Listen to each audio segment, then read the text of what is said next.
aparato genital está estrechamente relacionado al aparato urinario tanto anatómica como biológicamente.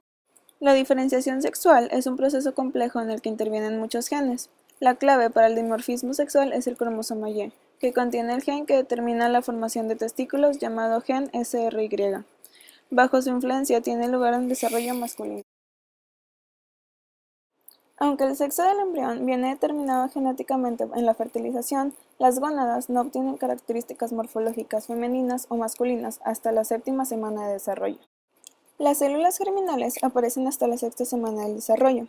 Las células germinales primigenias se crean en el epiblasto, migran a través de la línea primitiva y en la tercera semana se quedan entre células endotérmicas en la pared del saco vitelíneo.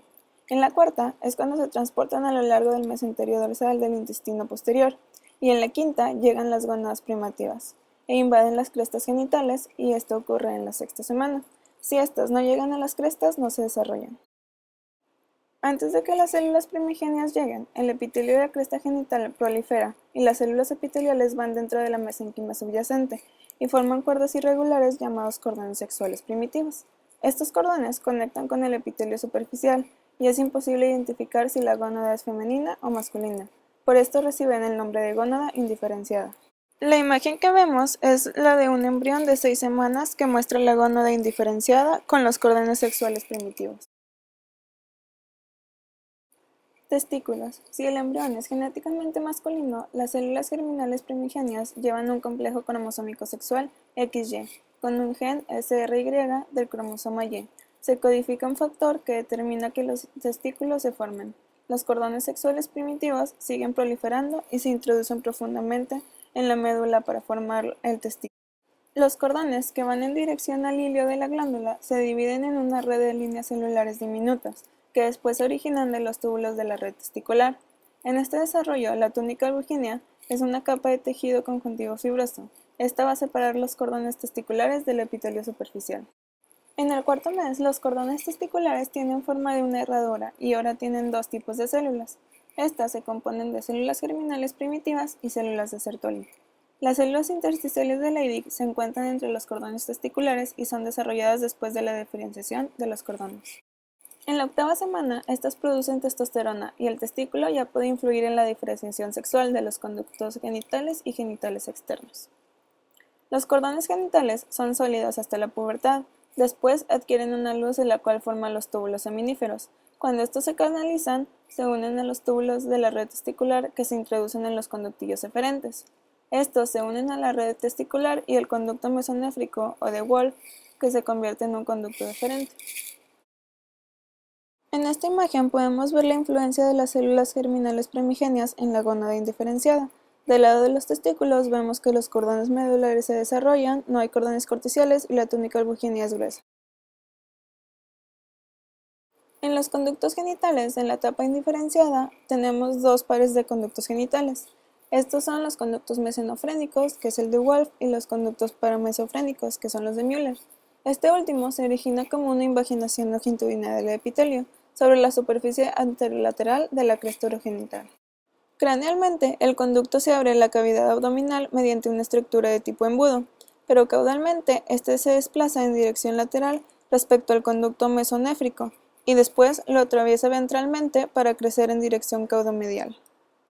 Al principio los conductos se encuentran separados por un tabique y después se fusionan para crear la cavidad uterina. Los conductos paramesonéfricos se abren al seno urogenital en cada extremo del tubérculo de Müller.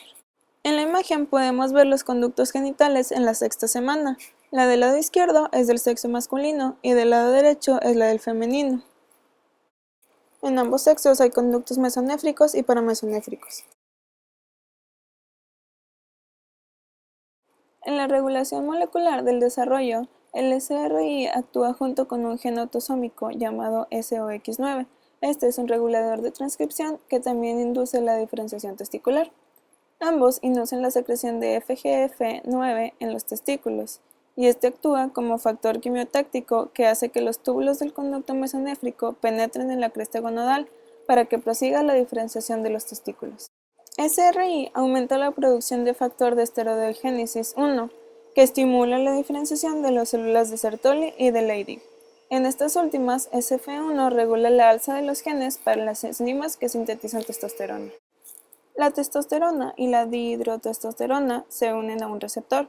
Los complejos testosterona receptor intervienen en la virilización para formar conducto deferente, vesículas seminales, conductillos eferentes y el epidídimo. En cambio, la dihidrotestosterona receptor es la que modula la diferenciación de los genitales masculinos externos. Existen diversos conductos en el sexo masculino, empezando con los túbulos epigenitales que tienen contacto con cordones de la red testicular y forman los conductillos eferentes. En la parte más craneal, el apéndice del epidídimo. Los conductos mesonéfricos persisten y forman los principales conductos genitales. Los conductos mesonéfricos se alargan y se vuelven muy contorneados, formando el epidídimo. El conducto deferente se forma cuando los conductos mesonéfricos obtienen una capa de músculo desde la cola del epidídimo hasta la. En la tercera semana del desarrollo se forman pliegues cloacales, gracias a las células de la mesénquima que se originan en la región de la línea primitiva y que migran alrededor de la membrana de la cloacal. Después, estos pliegues se unen para formar el tubérculo genital, y estos pliegues se subdividen en pliegues uretrales, que son la posición anterior, y pliegues anales, que son posición posterior. Otro par de protuberancias genitales aparecen a cada lado de los pliegues uretrales. Después, estas forman protuberancias escrotales en el sexo masculino y labios mayores en el sexo femenino. Sin embargo, con esto, todavía es imposible distinguir entre ambos sexos. El desarrollo de los genitales externos depende de andrógenos secretados por los testículos fetales y se caracteriza por un rápido alargamiento del tubérculo genital, que a partir de entonces se denomina falo. Durante este alargamiento, el falo tira los pliegues uretrales hacia adelante, formando las paredes del surco uretral. Este surco se extiende sin alcanzar el glande. El revestimiento del surco forma la placa uretral. Al finalizar el tercer mes, los dos pliegues uretrales se cierran sobre la placa uretral, de manera que se forma la uretra peniana. Este conducto no se entiende hasta la punta del falo, sino que la parte más distal de la uretra se forma durante el cuarto mes, cuando las células ectodérmicas de la punta del glande se introducen hacia el interior y forman reducido cordón epitelial. Más tarde, este cordón va a tener luz, y con esta luz se va a formar el meato uretral externo. Las protuberancias genitales del sexo masculino se conocen como protuberancias escrotales. Estas se originan en la región inguinal. Después se desplazan y cada protuberancia forma la mitad del escroto. Ambos están separados por el tabique escrotal.